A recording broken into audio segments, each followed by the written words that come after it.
Σωτήρη, αδιάλειτε. Δεν με κάνει καμιά σοβαρή ερώτηση, όλο μαλακίες ερωτήσεις. Το Γουέμπλεϊ που πάτησε τον ναό αυτόν που δεν τον έχουν πατήσει κανείς. Να τέτοιο ναό δεν μπορεί να τον πατήσει καμία άλλη ομάδα εκτός από τον Παναθηναϊκό. Τη μεγάλη μας ομαδάρα. Κρατάω και το φτιάρι για να θάψω τους εχθρούς μας. Κύριε Δεσμοφύλακα, μπορώ να μιλήσω λίγο με τον αδιάλειτο? Απαγορεύεται, κύριε, είναι από τον νόμο, απαγορεύεται αυτό το πράγμα που κάνετε αυτή τη στιγμή. Ναι, σας παρακαλώ όμως πρέπει να επικοινωνήσουμε με τους δικούς του ανθρώπους.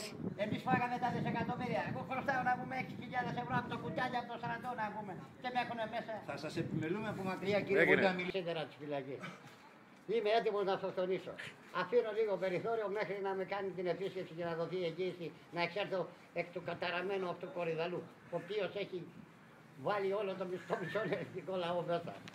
Σωτήρη Λαζόπουλε, τι έχεις να πεις για τον ξάδερφό σου, τον Λάκη Λαζόπουλο? Άντε ρε φύγε μου κάνει μήνυση ρε να πούμε. Δεν έχω καμία σχέση με τον άνθρωπο. Ποιος είναι, δεν τον γνωρίζω να πούμε.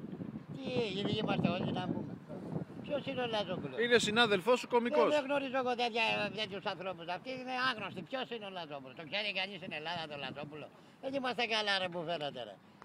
Εδώ ρε αδιάλειτο τσάνελ. Αδιάλειτε, έχω μία πληροφορία, έχει βγει μία φήμη μάλλον, ότι συνόδευσε τον πρίγκιπα Φεϊζάλ κατά την αναχώρησή του στο ιδιωτικό του τζετ. Και μάλιστα, αδιάλειτε, έχω μία πληροφορία, έχει βγει μία φήμη μάλλον, ότι συνόδευσε τον πρίγκιπα Φεϊζάλ κατά την αναχώρησή του στο ιδιωτικό του τζετ. Και μάλιστα οι φήμες λένε ότι ανέβηκε στη σκάλα μέχρι μέσα στο τζετ. Ναι. Και τον χαιρέτησες. Αλλά, συγγνώμη λίγο, κάποιοι άνθρωποι μου εντός του αεροδρομίου μου είπαν ότι ο πρίγκιπας σου έκανε δώρο ένα ρόλεξ. Αληθεύει?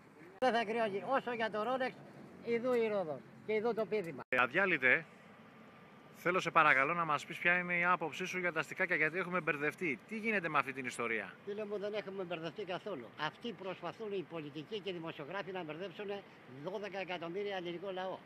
Ο ελληνικός λαός δεν βυζένει το δάχτυλο. Εάν δεν μπορούν να βρουν τα στικάκια, γιατί λένε στικάκι εδώ, στικάκι εκεί, πού είναι το στικάκι, εγώ θα τους πω μία λέξη μονάχα. Καλύτερα να πάνε να μετρήσουν τα στριγκάκια που φοράνε και μετά θα βρεθούν τα στικάκια. Σωτήρη Λαβρεντιάδη. Ωπα, άλλος είναι για κρεμπάλα εγώ.